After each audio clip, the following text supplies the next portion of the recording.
हमारी आज की वीडियो का टॉपिक है लाइफ साइकिल ऑफ सनफ्लावर, यानी सनफ्लावर जिसे सूरजमुखी कहा जाता है, उसके लाइफ साइकिल के बारे में हम अपनी आज की वीडियो में डिस्कस करेंगे।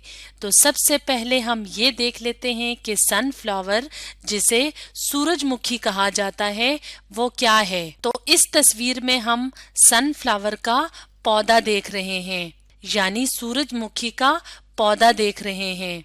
तो सूरजमुखी की लाइफ में या जिंदगी में कौन कौन सी तब्दीलियां आती हैं, कैसे सूरजमुखी के बीज से पूरा पौधा बनता है, तो इसके बारे में हम अपनी आज की वीडियो में डिस्कस करेंगे।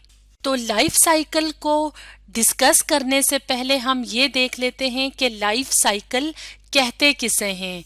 तो लाइफ साइकिल कहते हैं series of changes in the life of an organism, यानी एक ऑर्गेनिज्म या लिविंग थिंग, ऑर्गेनिज्म कहते हैं लिविंग थिंग, जैसे कि एनिमल्स हैं, प्लांट्स हैं, तो उनकी लाइफ में जो जो तब्दीलियां आती हैं और उन तब्दीलियों के बाद एक और उसी तरह का नया ऑर्गेनिज्म पैदा होता है। तो इस प्रोसेस को, इस सारे जो चेंजेस आते हैं, तब्दीलियां आती हैं, इसको कहा जाता है लाइफ साइकिल। तो आज की वीडियो में हमने किसके लाइफ साइकिल के बारे में डिस्कस करना है? आज की वीडियो में हम देखेंगे सनफ्लावर यानी सूरजमुखी का लाइफ साइकिल। तो हम इस तस्वीर की मदद से मुख्तलिफ मरहले या मुख्तलिफ स्टेप्स देखेंगे कि कैसे सूरजमुखी या सनफ्लावर अपना लाइफ साइकिल कंप्लीट करती है। तो सबसे पहले स्टेप में क्या होता है? सबसे पहले स्टेप में जर्मिनेशन होती है। तो जर्मिनेशन किसे कहते हैं? जर्मिनेशन कहते हैं उगने को, यानी जब हम जमीन के अंदर सूरजमुखी के बीजों को लगाते हैं तो क्या होता है कि सूरजमुखी के बीज में जर्मिनेशन स्टार्ट होती है। अगर हम यहाँ पे इस तस्वीर में देखें तो यहाँ पे क्या हुआ है, इस सूरजमुखी का बीज जो कि जमीन के अंदर है तो उसने उगना शुरू कर दिया है, यानी जमीन से पानी लिया और हवा ली और सूरज की रोशनी की मौजूदगी में क्या हुआ, जर्मिनेट करना या उगना शुरू हो गया। तो बीज के अंदर से ये छोटा सा हिस्सा हमें निकलता हुआ बाहर नजर आ रहा है। तो ये क्या है? इसका मतलब है कि जो सीड है या जो बीज है उसने जर्मिनेट करना या उसने उगना शुरू कर दिया है। तो जर्मिनेशन का प्रोसेस कब स्टार्ट होता है? जर्मिनेशन का प्रोसेस स्टार्ट होता है जब सीड्स या बीजों को जमीन यानी मिट्टी के अंदर, यहाँ पे अगर हम ये ब्राउन कलर की मिट्टी शो करें तो मिट्टी के अंदर जब बोया जाता है तो इससे हमें छोटी छोटी शूट्स निकलती हुई नजर आती हैं। शूट्स किसे कहते हैं? छोटी छोटी सी शाखें सी निकलती हैं, तो वो निकलती नजर आती हैं। और इन शूट से क्या बनेगा? तो इन शूट से स्टेम और रूट्स बनती हैं। स्टेम किसे कहते हैं? तन्ने को। यहाँ पे अगर हम देखें तो ये क्या है? पौधे का तन्ना यानी स्टेम। और यहाँ पे अगर हम ये देखें या ये देखें तो ये क्या हैं? रूट्स हैं, यानी जड़ें हैं। तो सीड जर्मिनेशन में क्या होता है कि बीज से शूट्स निकलती हैं और वक्त गुजरने के साथ साथ इन शूट से स्टेम यानी तन्ना बनता है और रूट्स बनती हैं, यानी जड़ें बनती हैं।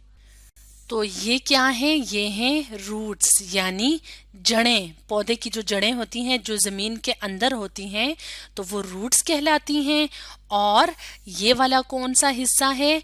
ये कहलाता है स्टेम यानी तन्ना। तो जर्मिनेशन में एक सीड से या बीज से रूट्स और स्टेम निकलते हैं।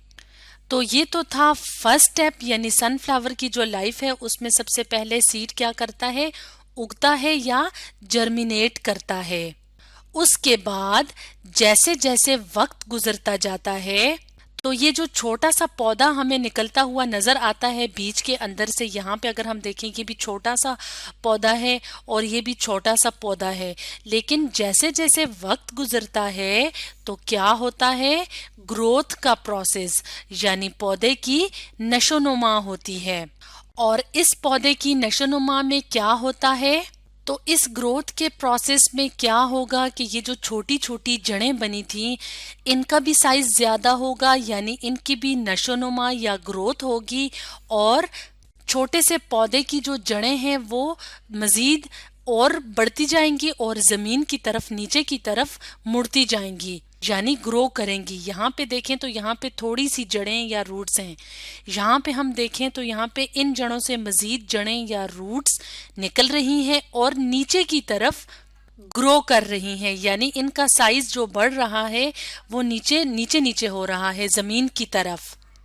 और स्टेम की भी ग्रोथ हो रही है। स्टेम जिसे तना कहा जाता है, स्टेम भी ग्रो करता है वक्त गुजरने के साथ साथ, लेकिन रूट्स जैसे डाउनवर्ड मूव करती हैं, नीचे की तरफ मूव करती हैं, तो स्टेम उसका उलट होते हैं, स्टेम ऊपर की तरफ ग्रो करती हैं, यानी जो स्टेम या तने का साइज बढ़ता है वो ऊपर की तरफ होता है।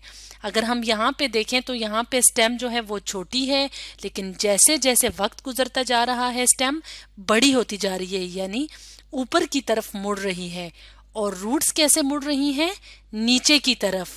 तो इस तरह से फर्स्ट स्टेप में होती है जर्मिनेशन और सेकंड स्टेप में होती है ग्रोथ, यानी ग्रो कर रहा है पौधा जिसमें कि स्टेम भी बढ़ रही है और रूट्स भी बढ़ रही हैं और तने के ऊपर शाखें उग रही हैं और साथ साथ पत्ते भी बन रहे हैं।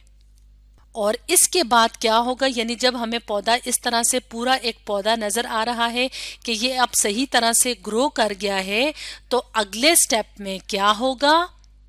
अगले स्टेप में फ्लावरिंग का प्रोसेस होगा, यानी पौधे के ऊपर फूल बनना शुरू हो जाएंगे। जैसे कि इस तस्वीर में हम देख रहे हैं कि सनफ्लावर का खूबसूरत सा फूल इस पौधे से निकल आया है। क्योंकि यहाँ पे हम डिस्कस कर रहे हैं सनफ्लावर के लाइफ साइकिल को, तो यहाँ पे पौधे से जो फूल निकल रहा है वो किसका है? वो है सनफ्लावर का या सूरजमुखी का। और अगर सनफ्लावर के अंदर फ्लावरिंग की बात की जाए तो तकरीबन 3 हफ्तों बाद फ्लावर बनता है, यानी जब हम बीज लगाते हैं सूरजमुखी का तो उसके बाद 3 हफ्ते यानी तकरीबन 21 दिन बाद हमें इस तरह से सूरजमुखी के पौधे के ऊपर सूरजमुखी का फूल नजर आता है। तो फूल बनने के बाद अगला स्टेप या अगला मरहला क्या होता है? अगला मरहला होता है इन फूलों के अंदर, यानी ये जो फूल बन गए हैं इनके अंदर सीड की डेवलपमेंट होना, यानी बीजों का बनना। जैसे कि इस तस्वीर में हम यहाँ पे ये जो गोल सा ब्राउन सा हिस्सा देख रहे हैं, इसके अंदर काफी ज्यादा तादाद में सूरजमुखी के सीड्स या बीज बनते हैं। और बीज कब बनते हैं? बीज बनते हैं फूल बनने के 1 हफ्ते बाद, यानी जब फूल बन जाता है तो उसके 1 हफ्ते बाद इस फूल के अंदर बीज बनते हैं।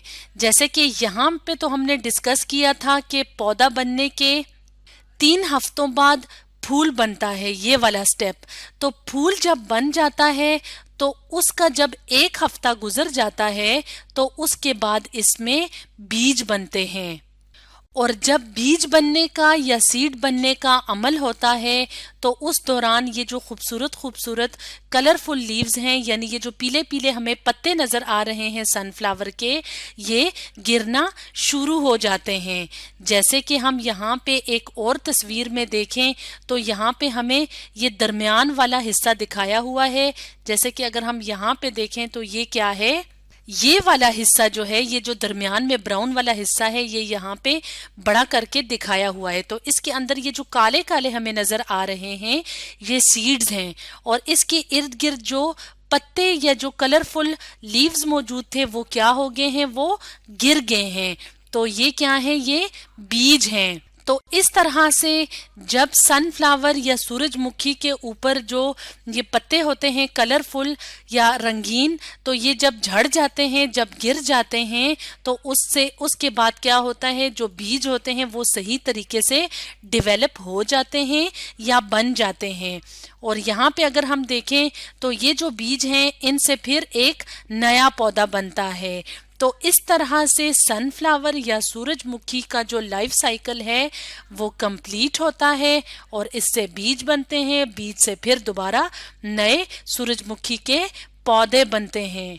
तो आज हमने डिस्कस किया लाइफ साइकिल ऑफ सनफ्लावर के बारे में।